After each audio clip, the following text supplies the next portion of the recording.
Hi there, Dance Studio owners. Clint Salter here, founder of the Dance Studio Owners Association, and welcome to a very special podcast event. Over the next 8 weeks, you're going to be hearing from dance studio owners Angela and Jodi about how you can grow your dance studio in this very special series we're calling Elevate Your Studio.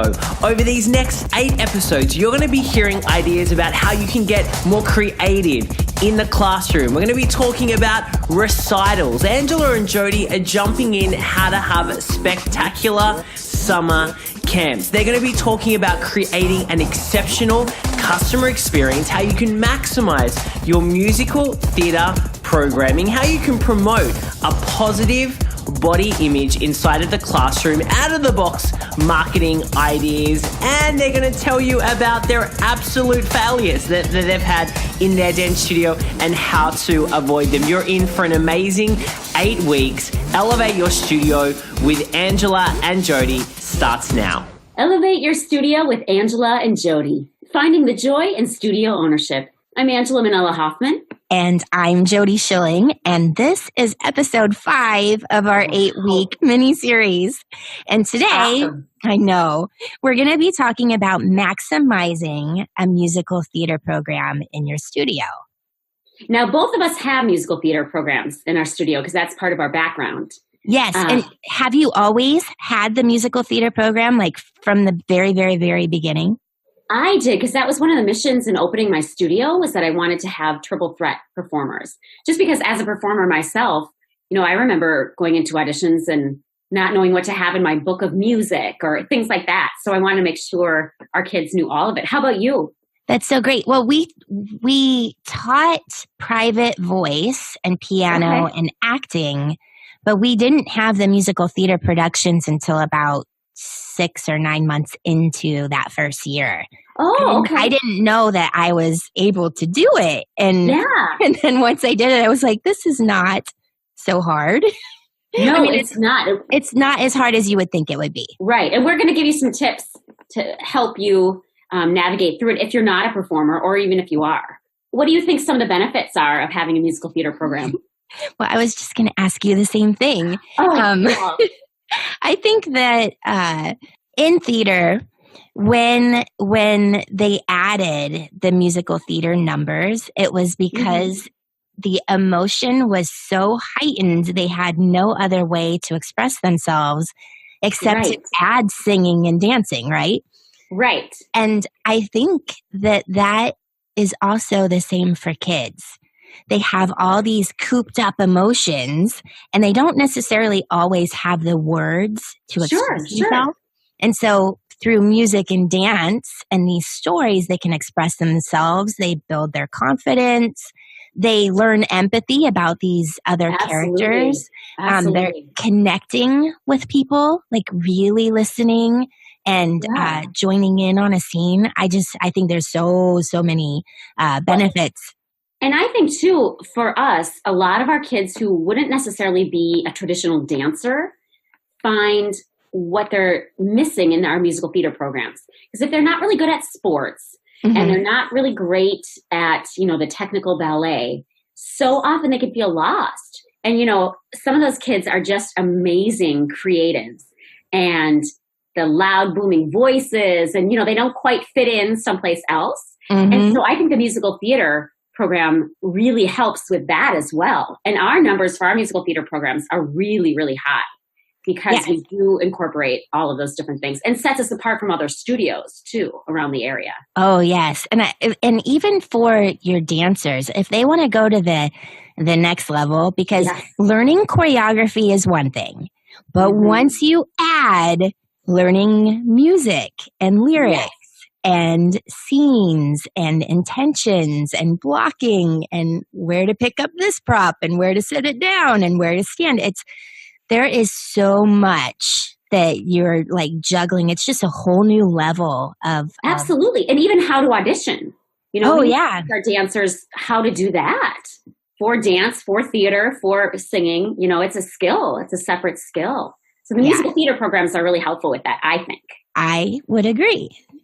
Okay, so what are the differences in teaching musical theater classes versus just putting together a full-length production? Do you do both, or do you? I just do both. So at our studio, we do a full-length production every other season in the wintertime, and we open it up to the whole community. So it's like a community theater. So we have parents, we have our students, and then other people who will then come in, to our studio as well. But we always have our running musical theater classes. So like take this year, for instance, we're going to do Seussical this winter. So this fall, our musical theater classes are all learning the choreography, learning the songs, things like that from Seussical. And once we perform Seussical, then we start a whole nother next semester with musical theater that's for recital. So in the years that we haven't done a full-length musical, we've done like an in-house mini musical in each of those classes too. How about you? What do you do? We do 2 full musicals a year. One in the great. I know. One it's a lot. We didn't start out this way, but we've got a little group that just is diehards. So that's awesome. Yeah. And we don't really open it up to the community. It's just these 20, 25 kids that just keep wanting to do it. That's great.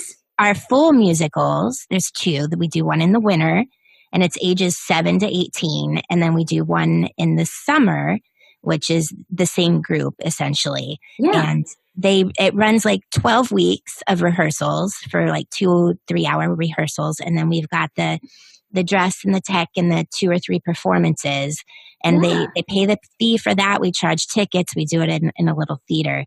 But then on the side, we do 4 mini musicals. And these are for ages 4 to 6. So they're too young to learn a whole lot of lines and sure. stuff, but they love musical theater and they're singing and dancing around the house, right? Yeah, our mini musical theater programs are packed, and these are ages 4 to 6. Like, yes, we have waiting lists for those. It's great. So what we do with that is we pare down a musical. Like we've done so many. We've done like The Music Man or Sound of Music, or there's Mary Poppins, and you take it and you pare it down into a really short 20-minute script. And you take the music and you choose like 4, 5, 6 of the best songs, and you shorten the length of those, and then you've got this sweet little like review. It like tells the story. We use like the teacher's the narrator. Oh, that's great. The kids each get 1 or 2 lines, and it's like what they can handle. It's not too much, right? No, that's awesome. And it's been such a huge hit. And those run 8 weeks. So they'll do 7 weeks of rehearsal. And on the 8th week, we do a workshopped performance. It's not a full blown, it's in the studio. The parents come into the room. We've got minimal props and costumes. Yeah. And it's just a workshop production, and it takes the pressure off of them, but still gives them the experience. So those have been huge. Yeah. Huge. And I've seen your costume storage. You have a lot. And I do as well. Things that we reuse. And Well, yeah, those costumes you can do quick little alterations and make, one thing. I think it's really important to get the actual rights to do the shows too. So when we're charging, there's different organizations that you can go through to get the rights to do the shows. So I wouldn't recommend anybody just going ahead on their own and doing it without, searching out the rights from like MTI licensing or things like that. For the little mini musicals, when you're paring it down and it's just a workshop, we don't sell tickets to that. Right. We don't buy the rights for that. It's just music that's already on hand that we have. Yeah. For the 2 full-blown productions, yes, always obtain the rights, the royalty and production rights. And there's a couple different places you can go to look up shows to see what's available. Which one do you use? I use MTI, Music Theater International. They have a great Broadway Junior, Broadway Youth collection. So it's the actual script, but just kind of pared down already. Yeah. We love that one too. And if you're interested in the website, it's www.mtishows.com/Broadway Junior. Yeah. Dash? Yeah. Yeah. Or you can go to mtishows.com and you'll find There's a button and it says push the Broadway Junior because they've been edited to be kid appropriate. And the length is just a little shorter than a 2.5 hour show. And typically there's nice cast sizes so that you have enough roles for your kids. And they give you kind of the show in a box. I mean, you get a director's script that tells you kind of how to do things. There's the choreography DVDs if you want to use those. So they're really great about helping people who may not have a lot of experience in directing a show. Yeah. So that's one of the reasons that I like them as well, too. Yeah. I can't remember what their box kits are right now. Are they like around 500? They're about 500, yeah. And it comes with like 40 scripts and a director's script and a score and things like that. And then you can get the CD, too, of the music. So you don't have to. We like to use live musicians for our full musicals, but the CDs are great, too. Yeah, we use the tracks because it's just cost effective. Yeah. Other than paying a pianist. But if I had enough money, I would always do a live accompaniment because it's such a great experience for the kids. So that's awesome. And that's what's nice about having a husband who's a musician. So well, there you go. There you go. We have friends in somewhat high places, I guess. Another website you can go to find musicals to obtain the royalties to is howleonard.com. And then if you're not quite ready for that, one thing that we sometimes do is we put on like musical reviews. Yeah. You choose like a theme and then you choose a bunch of songs or music with that theme and then you create your own review. Like our production this year, we didn't get a show in a box. We made our own. So the kids were choosing, they had actually a part in the production of it and like putting it together. So we're doing Blame It on the Movies and it's all music from movies, from musical theater movies. Yeah, awesome. And in our musical theater classes too, we try to train the kids a little bit on costume design and costume sewing and set design and do they build their own props too? Some of them, some of the smaller shows we do. Yeah. But the big shows, I really want the kids to have the experience of going into the theater and having a lighting designer and a set designer and an orchestra and all of, that magic that happens. That's why we only do it every other year because it is pretty expensive. But speaking of expensive, how do you set your budget for this kind of stuff? So what I generally do is see how much we usually make in tickets, and we usually sell out all of our shows, which has been really nice.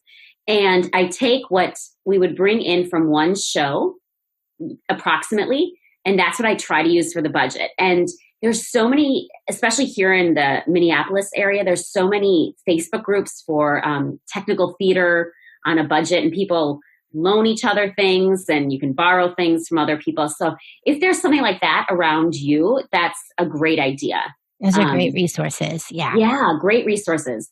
But a lot of like the costumes and stuff we reuse from other things. So that's part of it. I also started charging the students $25 to participate in the musical, just to help us cover some of the costs. Your students are going to be mad at me, but I'm telling you right now, you need to charge more. I know. Yes, thank you, Clint Salter. I think, we have to cover our time because the staffing for these things are insane. I'm not talking about our mini musicals with our little children. That is a whole different thing. But these full productions where you're going into a rehearsal schedule and you've got all these components, we actually charge, it depends on the show and how many cast members, but usually between $375 to $450 to just do the show. And then we charge tickets. So I am, and that is barely enough to cover it sometimes for us. Okay. Yeah. No, we're very lucky because I've been able to to kind of finagle some stuff. Well, I do know your husband has access to a theater. Yes. So you don't have the theater rental, which I is don't, a not for this. huge cost. Yes. Yes. And ticket sales don't always cover that for me. So I have to. No, absolutely.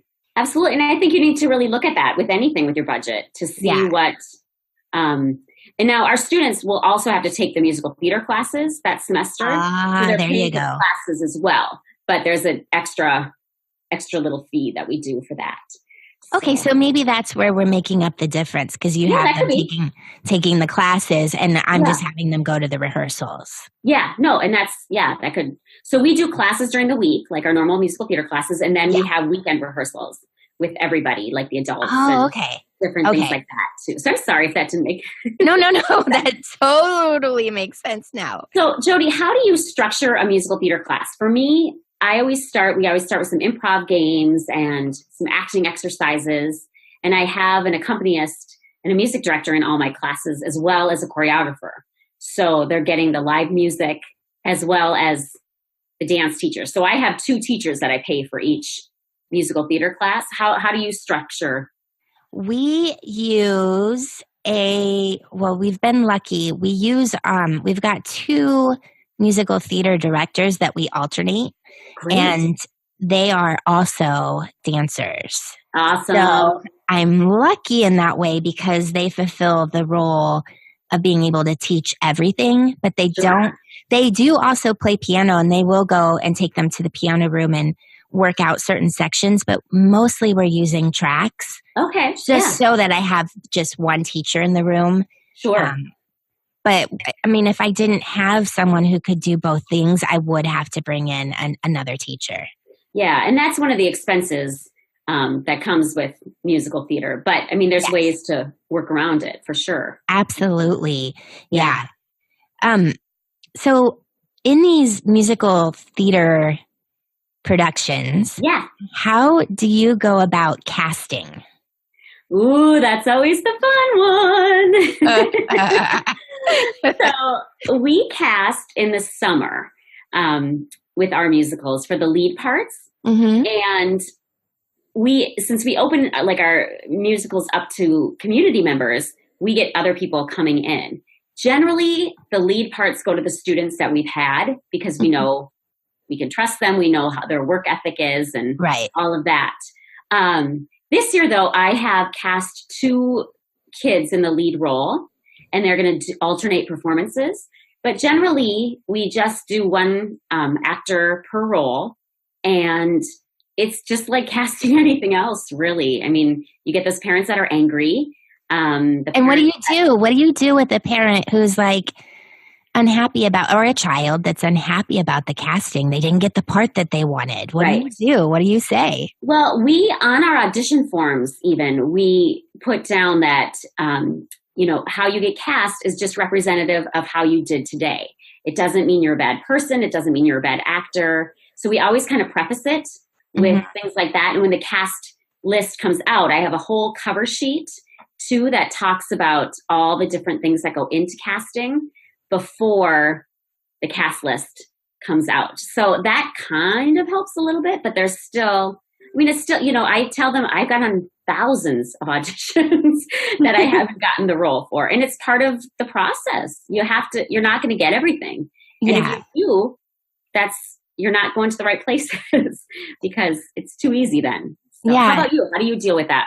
I mean, similarly, but I mean, it's always great when you've been there and you've lived it and you can say, like, sometimes in my career, my best performances and most remembered roles, I may have had one line.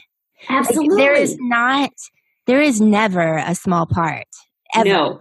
Because, you can do so much. And ensemble parts, you get to be on stage more than the leads. Yeah. We did Into the Woods. Okay. And we had a 7-year-old girl who we dressed up as a cow. The cow from Jack and the Beanstalk. Yeah, yeah. She had one line, and the line was moo. she stole the show. Oh, like after the show, everyone was like, my favorite part was the cow. I'm sure. She would steal a scene with a look, like a sideways look Dang, to the audience, awesome. like a double take. And it would send the audience into like a roar. And she's always my example of like, she had one line. She was wearing a cow outfit and she stole every single scene that she was in. That's great. Yeah. And I always tell them too, know everybody's lines, because if we're at a rehearsal and somebody's not there, I'll pull you in. And, if you're there and you're ready to go, you never know. So I hope we gave everybody some ideas on how to structure some programming. But so there's a lot more to it as well, isn't there? There's so much. So for the productions, who do you use as far as staffing? Because I know that musical theater productions require a lot of people to pull it off. So who do you use and how do you pay them? So we hire a professional sound designer, light designer, and set designer from outside to come in for our musicals. And then I usually direct it, and then we hire a music director too. So they all get a stipend for what they do instead of paying per rehearsal. It just gets to be too much. Right. So how about for you? What do you... Oh, there are, let me see, 1, 2, 3, 4, 5, 6, 7, 8, 9, 10, 11. I have 12 roles. Okay. That I came up with that we've used. So all the front of house people. Right. And then the music director is, I think, the most important role. Oh, yeah. For a musical. And then the stage manager and the director, and then the choreographer, producer, costumer, makeup artist, light and sound designer, set designer, props manager. Those are the ones I came up with. And I don't hire all those people. So, I mean, I hire them, but they sometimes have more than one job. So I'll make the set and the props person is the same person. Sure. Makeup and costumes is usually the same person. We use a lot of parent volunteers too. Oh, lucky. Yeah. So I'm very, very lucky with that. And a lot of them like front of house kind of things. Yeah. For ushering and just like you would for recital sometimes. Yeah. We use a lot of parents with that. But one thing that we've really tried to do too is when we have like full day rehearsals during Tech Week is have parents bring in dinner for all the kids. And that's nice. Like that. So we're really building kind of a community too with it. And those are kind of the little touches that make everybody really want to give more and help out more, if that makes sense. So go ahead. I'm so sorry. Do you do a cast party at the end of a production? Have you ever tried that? We haven't, because we're striking the set. But we've done like a cast party before strike. That's fun. So, yeah. We usually do it the week after the production. Because there's those post-production blues and you're sad you don't get to do a show that weekend.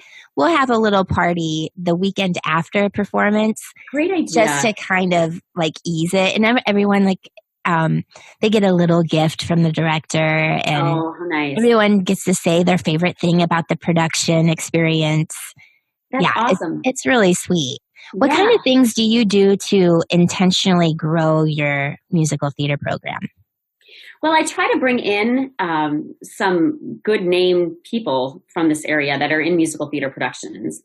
A lot of them are friends that I've worked with at professional theaters before. And the Broadway Collective is really great. They come in with touring shows and they'll teach like one-off workshops in your studio.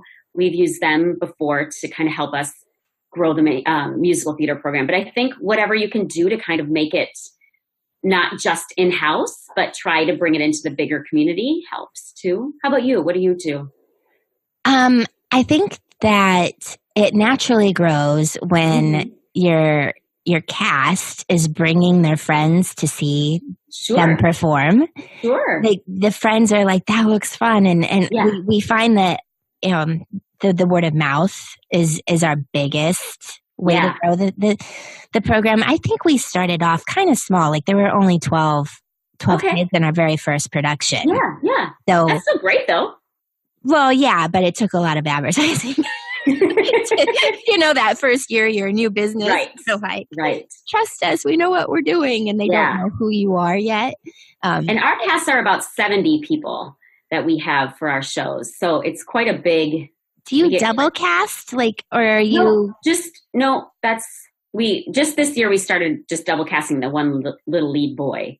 But no, so we have a lot of people on stage that we have to naggle around. Have to, with the scripts, because sometimes you'll go to Broadway Junior and you'll see a script has 12 roles. Right. 12 speaking roles. Do you ever split roles up to accommodate those 70 people? Well, usually for our full-length musicals, I do shows that have more music than lines. But if so, I've never split them up. I've always kept it pretty traditional. So your ensemble is where you're kind of bulking so we have a large ensemble. Yes. Okay, got it. Yeah, for sure. And one thing that I don't know how you deal with, but I love our parents so much, but they just don't understand why they can't videotape their child performing in this musical that is licensed and we're paying money for the rights to do it. How do you deal with that? We record it. We do too. We record it for posterity, just as to keep the record. We will, in rehearsals, let them record elements, like their child singing their solo or whatever, but not the entire show, because you're not supposed to do that. But during dress rehearsal, we'll let them record just key scenes that their kid is in. Okay, and that's it. So it's not. We try too, but we're struggling with that because this age of technology, everybody wants to put something on Facebook before the show's even done. Otherwise we'd have police in the auditorium the whole time. But I was just wondering. Well, and at the theater that we use, when we go to a theater and we're not doing it black box at our studio, that theater has rules against phones being on and cameras. So we're not the bad guy. It's good. The university ushers are like, absolutely. Absolutely. Oh, yeah. And I think really, we're talking about some big kind of things here, but you can really start a musical theater program just with some small steps in your regular classes, your ballet, tap, jazz class. Add a musical theater song and have the kids act out a character and things like that, just to get it started, to get them kind of in the whole idea of what using all the parts of their singing, acting, dancing can really be. It doesn't have to be big. And you'll find that it's going to enhance their performance, especially if you have a competition dance team. Yes. You're gonna see a huge difference in their performance quality and commitment to a piece, and acting exercises are hugely helpful, which we've talked about in a previous episode. But you can search the internet to get acting exercises. Okay. Yeah, that sounds great. Yeah. So I think big or small, just start with what you got and build from there. Yeah. And see where it takes you and advertise that you do offer musical theater, because not every studio does, and it'll set you apart. Angela, what is your number one piece of advice for someone who is either about to create a musical theater program or is trying to maintain a musical theater program? Well, I think I kind of just said it. Just try it. Just go for it. And, look at all of the great productions that are out right now. Hamilton, Matilda. There's all these great Broadway shows that you could just do a number from. And these kids love these musicals. They love it. And they know all the songs. So it's not like you're going to have to teach them all of it, in the beginning. If you just want to try, I would just start trying something and do what's current, do what's popular for kids, and enjoy it. How about you? What's your number one piece? Well, I will tell you my biggest mistake when I started my musical theater program is that I didn't have my budget completely worked out. Oh. I had it very loosely worked out, and I wanted to please everyone and make it so spectacular that people would sign up again. And I went over budget and, took a loss because I wasn't paring it down based on. Thank you for your honesty, because we've all been there. I went over budget so bad. And I remember my dad saying, you can't keep doing this musical theater thing because you went over budget. And I'm like, I can do it, Dad. I can do it. And look at it now. It's fantastic. It's fantastic. Yes, but that's why I'm telling you and everybody, you have to charge a little bit more because it's more than just a dance class. They're getting 3 different elements plus a production. So the pricing is a lot different than a regular dance class. Yeah. And we'd love to hear your ideas in the Facebook forum of what your theater programs are like, your musical theater programs are, and what kind of shows you've done and what tips you have for everyone else as well. All right. I think that's all we've got. It goes so fast. I know. Take care, everyone. Thank you so much for listening.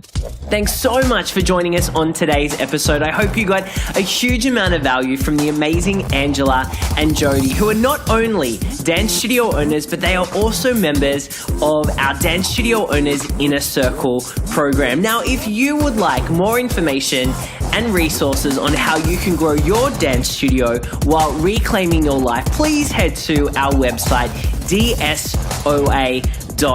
We'll see you there and see you back next week for another awesome episode.